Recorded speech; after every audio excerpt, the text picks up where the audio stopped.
Special counsel Jack Smith plans to use former President Trump's White House phone records as evidence in his federal election subversion trial.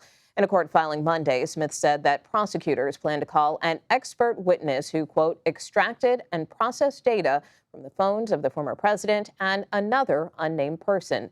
They plan to examine Trump's phone usage on and around January 6th.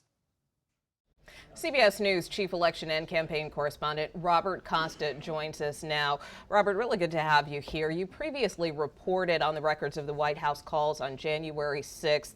How important are the former president's records and data in this case? So the January 6th committee, Nicole, and others have already compiled at least a partial picture of what Trump was doing in the days before the Capitol attack, during the attack, and after. And some of that information comes from the National Archives, which has phone logs of Trump's official calls during that period made from a White House landline. But there's a more than 7-hour gap in those official records of the landline calls. So the question for the January 6th committee, the question for prosecutors has always been, well, what happened during that period?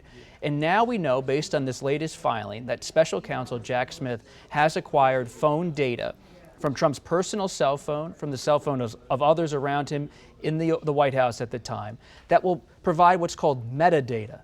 Now, metadata isn't the content of the calls. It's not like he's going to have recordings of what Trump was saying, but he'll have a time the call was made, the location of the call, the length of the call, and that will provide, perhaps, a roadmap for the prosecution to understand what Trump was doing, who he was talking to, and maybe going to those people and getting them to testify under oath about the extent of those conversations. And do we have a sense of who he may have been talking to? Steve Bannon, the former White House chief strategist who spent January 5th in the Willard Hotel across the street, kind of thinking through what would happen on January 6th. Many calls we know to Rudy Giuliani, his lawyer at the time. Members of Congress, we know he was calling senators and House members to try to pressure them to do his bidding on Capitol Hill. Also, I want to turn to this request by the special counsel to the Supreme Court. They have agreed to rule on Trump's claim of criminal immunity in this case. Is there legal precedent here? Well, the precedent would be U.S. versus Nixon nearly 50 years ago in 1974. During Watergate, then President Nixon was trying to protect his tapes, the internal tapes from inside of the White House. And long story short, this ruling said that presidents should have to turn over evidence, that presidents aren't immune from prosecution or sharing evidence. Now, Trump is trying to claim that as a former president, he can't be prosecuted for things he did while in office. So the special counsel is saying with his latest push, I want the Supreme Court to decide now, not later, whether Trump's immune from prosecution. And by doing this, he's effectively hoping they're going to give him a favorable ruling and allow this prosecution to move forward. Could this affect the timing of a potential trial? Sure. Trump has until December 20th to respond to the special counsel's request for a Supreme Court hearing or at least a review of this idea of allowing Trump a decision on Trump's immunity or not. And an appeal on a lot of different grounds could stall the special counsel's efforts. But what the special counsel is trying to do is essentially get ahead of Trump and his appeal frenzy, which is coming. And then I want to turn now to 2024, since we're just a couple of weeks away now from the Iowa caucuses. Nikki Haley picked up a pretty significant endorsement from Chris Sununu. What does that mean for her campaign? Back in the 1988 cycle, then New Hampshire Governor John H. Sununu provided a really crucial endorsement for George H.W. Bush, and it helped George H.W. Bush win the primary.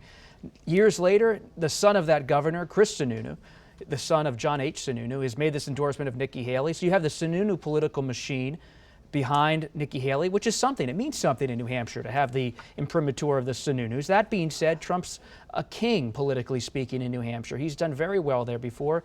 But there's a hope in the Haley camp that traditional Republicans, Sununu-type Republicans, can come together, unite that non-Trump vote. But it's going to be difficult for Haley, not a slam dunk at all with this endorsement, because you have Chris Christie, the former New Jersey governor, still in the race, and as CBS News has documented, running a John McCain-style town hall campaign that's gotten him some attention. But to your point, I mean, with respect to Nikki Haley, and, there's kind of been a lot of discussion about her vying for this number 2 spot along with Governor DeSantis for that Trump alternative. I mean, are we starting to see a surge on the part of Nikki Haley? Surge is maybe not the word I would use at this point. There's a surge in the financial community, a surge among some traditional Republicans, but at this point, there's still many who like in the financial community and the non-Trump wing Florida Governor Ron DeSantis. He has the Iowa governor's endorsement, Kim Reynolds. So there's a bit of a split still. Haley's definitely gaining support. I mean, she seemed to have a pretty good debate performance the other week. And donors thought that at least, and that's helping her get money. And the question is, can she chip enough into DeSantis' coalition to really say, I am the one to take on Trump directly? Walk us through the next couple of weeks until the first round of voting. The question is, who gets out? Does anyone say enough is enough? And at the end of the day, this is really about picking your state and hoping to provide you the jolt. For DeSantis, that's Iowa. For Nikki Haley, that's New Hampshire. Then coming into her home state of South Carolina. For Christie, that's New Hampshire. For Vivek Ramaswamy, it's Iowa. It's all about trying to get enough of a bounce so you're seen as truly viable against Trump. All right, we'll see how things play out. We know you will stay on top of it. Bob Costa, thanks for being with us.